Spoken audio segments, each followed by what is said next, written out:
Bora lá, estou gravando esse vídeo hoje porque muita gente me pediu para falar sobre isso. Padre, explica mais sobre a Igreja Ortodoxa. Então nesse vídeo eu vou abordar alguns pontos bastante importantes, não perde não. Já te peço que você compartilhe esse vídeo, se inscreva no nosso canal, segue o nosso Instagram, vou colocar aqui embaixo o Instagram. Você pode compartilhar, participar de tudo que a gente vai oferecendo, porque conhecimento não vai faltar, auxílio espiritual vai estar sempre à sua disposição. Essa é a nossa fé. Então já prepara aí, dá o seu like, multiplica bênçãos, porque o melhor de Deus está por vir. Bora pro vídeo.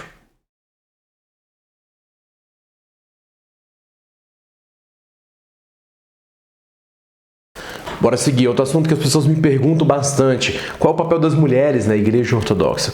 A mulher tem um papel imprescindível. A igreja não existiria, talvez, se não tivesse a presença das mulheres.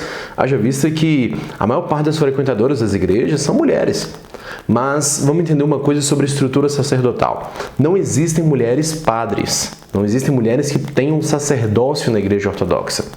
As mulheres na Igreja Ortodoxa têm um papel indispensável, mas dentro da tradição e da cultura cristã, de fato, estabelecida pela nossa fé, pela nossa graça e pelo conceito primitivo, essencial do cristianismo. As mulheres na Igreja Ortodoxa, elas podem, inclusive, ser consagradas à Igreja com o grau de diaconisas. As mulheres podem recebem uma veste, recebem uma estola, dignificando-a para o ministério que elas estão recebendo ali, que é auxiliar os fiéis, que é servir a igreja, que é colaborar com o desenvolvimento da evangelização, que é instruir, capacitar, orientar, abrilhantar a celebração litúrgica da Santa Missa, da Divina Liturgia.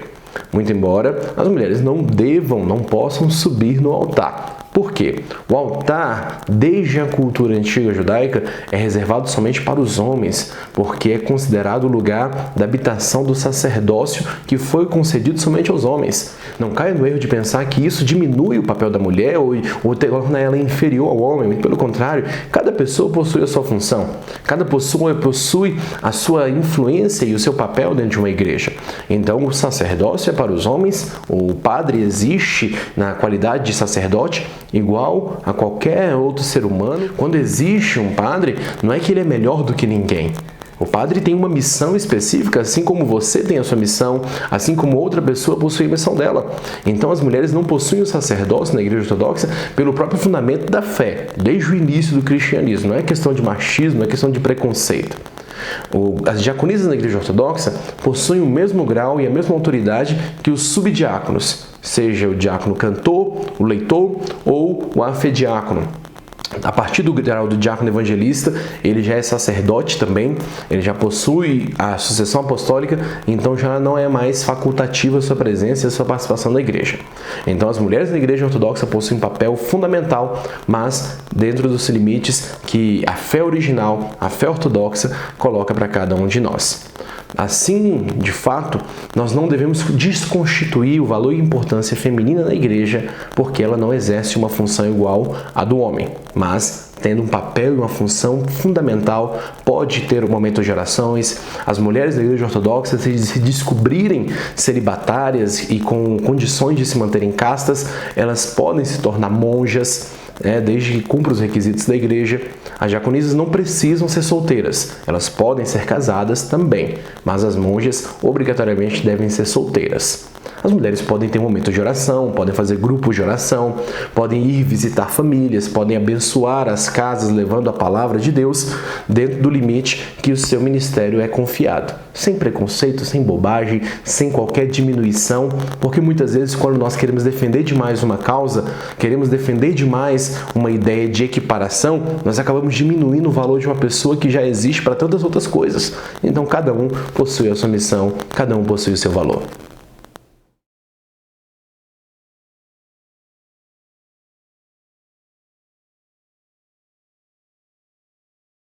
Outra pergunta que é muito feita, como é que é a formação dos padres? Os padres, qualquer pessoa pode ser padre? Existem os padres casados, os padres solteiros? Como é que funciona isso? Vamos entender de maneira bem prática e bem rápida. Desde o início do cristianismo sempre existiu a possibilidade do presbítero, ou seja, o padre, ser solteiro ou ser casado. Essa é uma escolha que ele faz antes de ser padre. antes inclusive de ser diácono evangelista, que é o último grau na linha de ordenação para o sacerdócio pleno. Então, se eu escolhi ser um padre casado, antes de ser diácono evangelista, eu já tenho que ser casado e tenho que ter autorização da minha esposa para ser padre. Se não, eu faço a opção pelo celibato, a igreja vai verificar a minha convocação e, se assim for, vai me consagrar como monge e vou ser um padre solteiro. Eu, particularmente, escolhi a vida de casado, que é a vocação que eu possuo. Meu amado irmão e amada irmã, o que diferencia em poder o padre casado do padre solteiro, o padre que tem a sua família do padre que é monge? Nada. Ambos possuem o mesmo poder. O que diferencia é a prontidão do serviço. O padre monge, ele tem que estar à disposição e vivendo inteiramente para a igreja. O padre casado, ele tem que ter a sua família, tem que trabalhar para sustentar a sua casa, a sua família. Ele não pode ser inteiramente pesado para a igreja. Outro ponto bastante importante. Qualquer pessoa pode ser padre? Não. Nem todos têm essa vocação. Alguns têm vocação para um ministério, outras têm para outro ministério. Então nós precisamos conhecer e perceber, pelo poder do Espírito Santo, a vocação de cada um de nós. Alguns que foram chamados para o sacerdócio dentro do matrimônio vão exercer essa vocação com todo o afinco, com toda a prontidão, com toda a sua entrega para esse serviço, mesmo possuindo esposa e família. Já me perguntaram, padre, e se você sendo casado, está com um filho doente, está com a esposa doente, você tem missa, vai abandonar a missa para cuidar dos filhos? Não.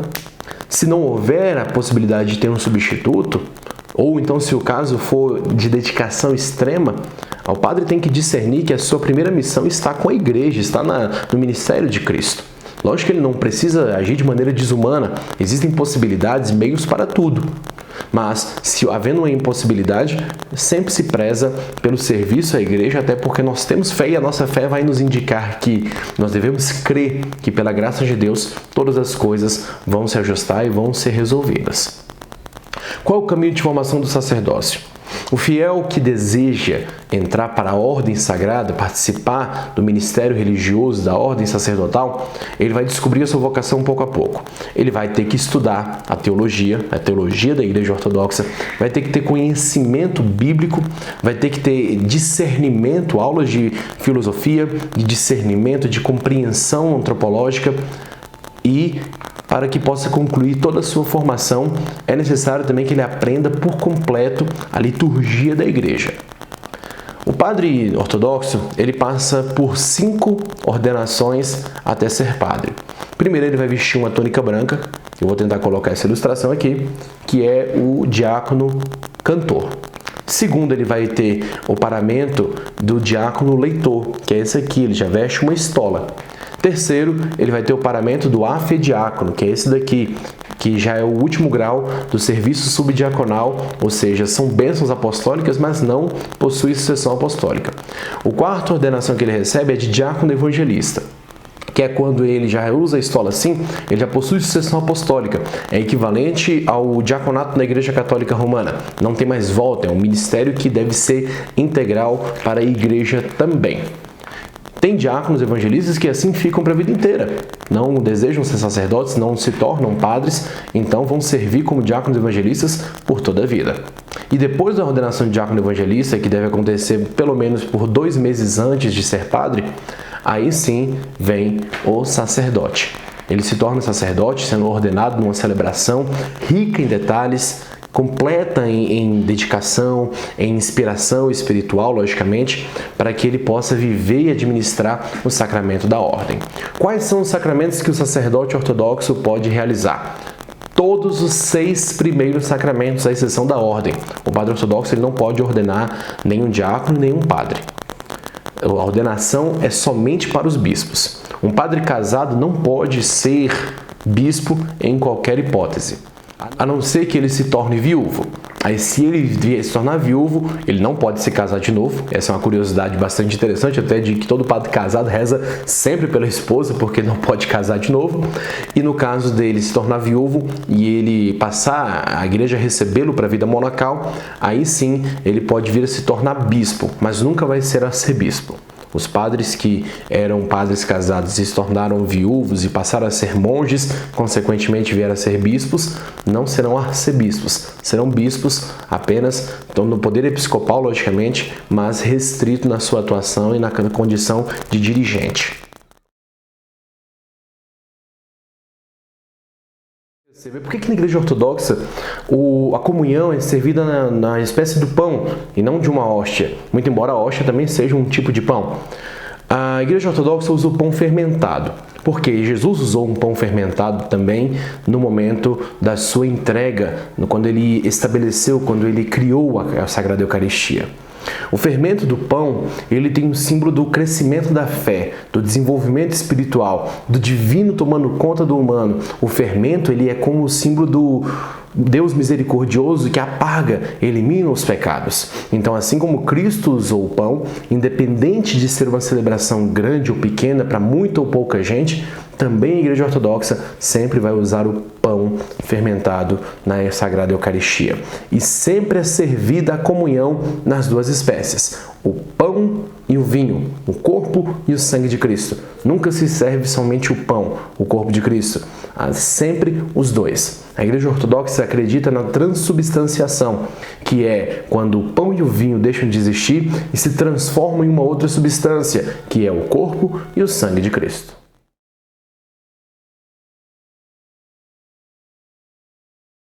Pergunto muito sobre casamento, sacramento do matrimônio, até porque casamento faz no cartório, matrimônio é na igreja. Vamos lá, meu querido. Quando nós falamos de matrimônio, o casamento, o matrimônio realizado em uma igreja é válido na outra, na igreja romana, na igreja ortodoxa, nas igrejas bizantinas.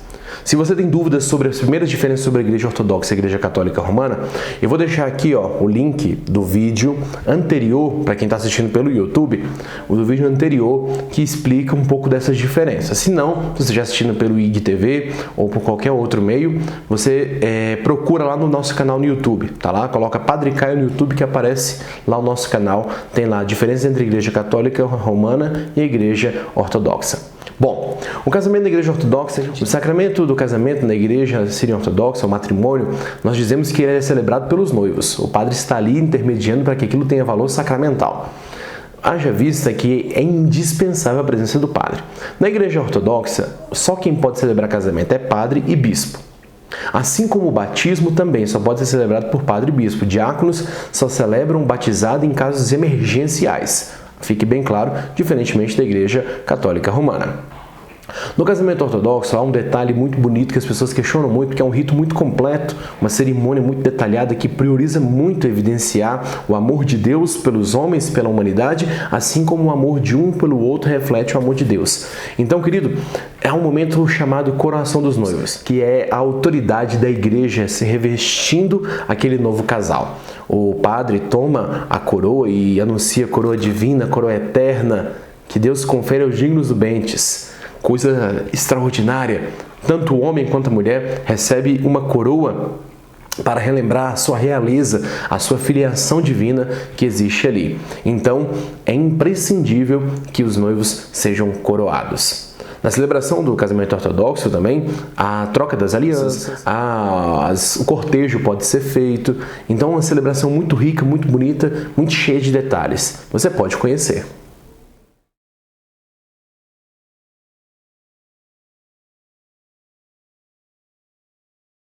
Já me perguntaram, ainda falando sobre casamento, matrimônio, se um fiel pode se casar de novo. Vamos entender uma coisa. A nulidade matrimonial existe em qualquer igreja canônica. A igreja vai analisar o que houve de problema naquele matrimônio e aí sim verificar se aquele matrimônio é passivo de ser tornado, colocado e considerado como nulo, ou seja, que não teve valor por conta dos erros que tinham ali, erros chamados erros na essência, na raiz do matrimônio, e aí sim vai poder avaliar a possibilidade de uma nova núpcia.